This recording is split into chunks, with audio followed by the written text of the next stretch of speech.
آج کا ہمارا سبق سیئات کا ہے، اور اس سبق میں ہم یہ سیکھیں گے کہ اللہ تعالیٰ کو کون سے لوگ ناپسند ہیں اور ایسے لوگ کامیاب کیوں نہیں ہوتے۔ آپ کو تو پتہ ہے نا بچوں کہ کامیابی حاصل کرنے کے لیے، خوشی حاصل کرنے کے لیے اللہ تعالیٰ کو راضی کرنا بہت زیادہ ضروری ہے۔ اللہ تعالیٰ فرماتے ہیں واللہ لا يحب المفسدین، واللہ اور اللہ لا نہیں، یحب پسند کرتا، المفسدین سب گڑبڑ کرنے والوں کو۔ اللہ تعالیٰ بد نظمی اور گڑبڑ پیدا کرنے والوں کو پسند نہیں کرتا۔ ما للظالمین من انصار، ما نہیں للظالمین غلط کاروں کے لیے، من کوئی، انصار مددگار، بروں اور غلط کاروں کے لیے اللہ کی طرف سے کوئی مددگار نہیں ہوتا۔ انہو بے شک وہ، لا نہیں، یفلحو کامیاب ہوتے غلط کار، بے شک برے اور غلط کار لوگ، یعنی غلط کار کا مطلب ہے کام، غلط کام کرنے والے لوگ اللہ کی نظر میں کبھی کامیاب نہیں ہوتے۔ تو یہ دیکھیں ذرا، یہ بچہ سوچ رہا ہے کہ وہ کون کون سے کام ہیں جو اللہ کو بہت ناپسند ہیں۔ تو آپ بھی سوچیں اور لکھیں ذرا یہاں پر کہ اللہ تعالیٰ کو کون کون سے کام ناپسند ہیں، اور پھر ہم پوری کوشش کریں گے کہ ہم وہ کام نہ کریں جو اللہ تعالیٰ کو پسند نہیں ہیں۔ یہ جو اگلی آیات ہے نا، یہ ہمیں بتا رہی ہیں کہ کچھ ایسے کام ہیں جو اللہ کو پسند نہیں ہیں۔ آئیے ان کے بارے میں سیکھتے ہیں۔ وَلَا تَلْمِزُوا، اور نہ آپ الزام لگائیں، انفسکم آپس میں، اور نہ آپ آپس میں ایک دوسرے پر الزام لگائیں۔ ہو جاتا ہے نا ایسے چھوٹی موٹی باتوں پہ جھگڑا ہو جاتا ہے، ہم کسی کے بارے میں بری بات سوچتے ہیں، ہم کہتے ہیں اس نے جان بوجھ کے کیا۔ جب کوئی بچہ یہ جملہ بولتا ہے یا کوئی بڑا بولتا ہے تو میں سوچتی ہوں کہ اللہ نے تو کسی انسان کو دوسرے کے دل کے اندر والی بات نہیں پتہ چلنے دی، تو اس کو کیسے پتہ اس نے جان بوجھ کے کیا۔ کسی کے بارے میں بھی یہ بات نہیں سوچنی چاہیے کہ اس نے جان بوجھ کے کیا، کیونکہ ہم کسی کے دل کا حال نہیں جانتے، نیتوں کا حال تو صرف اللہ جانتا ہے۔ تو اگر کوئی دوسرا وضاحت دے کہ اس سے یہ غلطی اس لیے ہو گئی یا یہ وجہ تھی، تو ہم اس کی وضاحت کو قبول کریں۔ اچھے لوگ ایسے ہی کرتے ہیں۔ پیارے نبی صلی اللہ علیہ وسلم دوسروں کی وضاحتوں کو قبول کر لیا کرتے تھے۔ وَلَا تَجَسَّسُوا، اور نہ ٹو میں رہیں، وَلَا يَغْتَبْ، اور نہ چغلی کریں، بعضکم بعضا، آپ بعض کی، آپ ایک دوسرے کی، یعنی اور آپ میں سے کوئی دوسروں کے بارے میں ٹو میں نہ رہے اور نہ چغلی کرے۔ دیکھیں، چغلی کرنا، غیبت کرنا بہت بڑی برائی ہے۔ اللہ تعالیٰ نے سورہ حجرات میں اس کو اس بات سے تشبیہ دی کہ گویا کوئی اپنے مرے ہوئے بھائی کا گوشت کھا لے۔ ظاہر ہے جب کوئی زندہ انسان اس کے سامنے بیٹھا ہے تو وہ اس کے جسم کا کوئی حصہ کاٹ کے کھا نہیں سکتا۔ کھانے والا وہ کوئی لڑائی جھگڑا بھی ہو جائے تو دوسرا مزاحمت کرتا ہے، بجائے اس کے کہ کوئی یہی کر لے کہ وہ اپنے بھائی کے جسم کا کوئی حصہ کاٹے اور کاٹ کے کھا جائے۔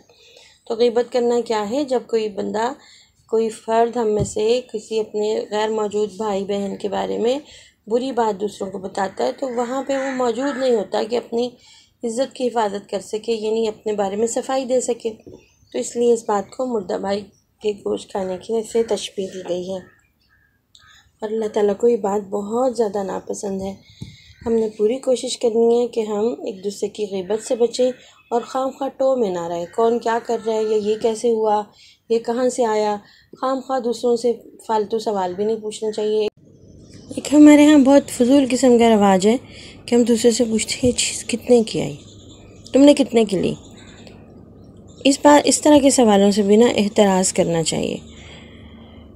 اگلی آیت پڑھتے ہیں، لا تدخلوا بیوتا غیر بیوتکم حتی تستأنسوا، لا تدخلوا، آپ سب نہ داخل ہوں، بیوتاً گھروں میں، غیر بیوتکم سوائے اپنے گھروں کے، حتی یہاں تک کہ تستأنسوا، آپ سب اجازت لے لیں، آپ سب اپنے گھروں کے علاوہ دوسروں کے گھروں میں اجازت کے بغیر داخل نہ ہوں۔ دیکھیں، اللہ تعالیٰ ہمیں معاشرے میں رہنے کے ادب آداب بھی سکھا رہے ہیں۔ اس کو یہ بات پسند ہے کہ کوئی انسان دوسرے کی زندگی میں اس طرح کی مداخلت نہ کرے کہ دوسرے کی زندگی مشکل ہو جائے، اجیرن ہو جائے، وہ مصیبت سمجھنے لگے اس بات کو۔ تو ایک طرف تو یہ کہا کہ غیبت نہیں کرنی، تجسس نہیں کرنا، کسی کی ٹو میں نہیں رہنا، دوسری طرف یہ بتا رہے ہیں کہ جب بھی آپ کو کسی کے گھر جانا ہو تو پہلے اجازت لیں۔ یہ اچھی تہذیب ہے، یہ اچھے مینرز میں شامل ہیں کہ اجازت لیے بغیر آپ کسی کے گھر میں داخل نہ ہوں۔ اللہ تعالیٰ نے اس بات کو ہمیں قرآن پاک میں کس لیے سکھایا؟ اس لیے سکھایا کہ وہ چاہتے ہیں کہ مسلمانوں سے کسی دوسرے کو تکلیف نہ پہنچے، ہے نا؟ تو جب ہم کسی کے گھر بغیر بتائے اچانک پہنچتے ہیں نا، تو بعض اوقات گھر والوں کو ہمارے اس عمل کی وجہ سے تھوڑی تنگی ہوتی ہے، تو اس بات سے بچنا چاہیے۔ جب بھی کہیں جانا ہو تو پہلے کال کر کے، فون کر کے اجازت لے کے جانا چاہیے۔ اسی طرح قریبی گھروں میں جیسے ہم جاتے ہیں تو دروازے پر نوک کریں، 3 دفعہ نوک کریں، باہر کھڑے ہو کے انتظار کریں، حتیٰ کہ گھر کا دروازہ کھلا بھی ہے، اندر سے لاک نہیں ہے، کنڈی وغیرہ نہیں لگی ہوئی، تو بھی ہم کسی کے گھر میں داخل نہیں ہو سکتے۔ اللہ تعالیٰ نے ہمیں اس بات کی اجازت نہیں دی۔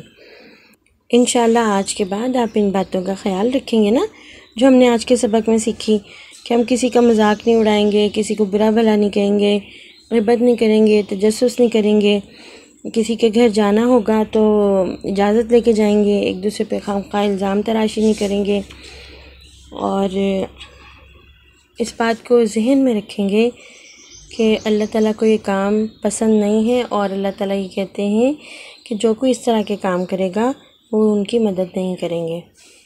بچوں یہ والی چیزیں جو ہے نا وہ ظلم اور زیادتی میں شمار ہوتی ہیں، اور اللہ تعالیٰ کو یہ چیزیں پسند نہیں ہیں، کیونکہ اس سے دوسروں کا سکون غارت ہوتا ہے۔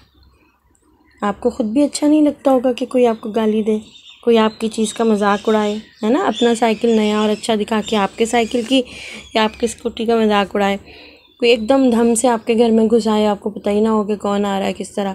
تو آپ نے ضرور انشاءاللہ آج سے ان باتوں کا خیال رکھنا ہے، پہلے بھی رکھتے ہوں گے، کہ تھوڑی بہت کمی بیشی ہو تو آج سے بس پکا کر لیں کہ اللہ کا حکم ہے، اور آج ہم نے اس پہ عمل کرنے کا پکا وعدہ کر لیا۔ اللہ تعالیٰ سے دعا ہے کہ وہ ہمیں قرآن کو سمجھنے والا، اس پہ عمل کرنے والا، اس کے پیغام کو آگے پہنچانے والا بنائے۔ کل پھر ملیں گے انشاءاللہ اگلے سبق کے ساتھ۔ السلام علیکم ورحمۃ اللہ وبرکاتہ۔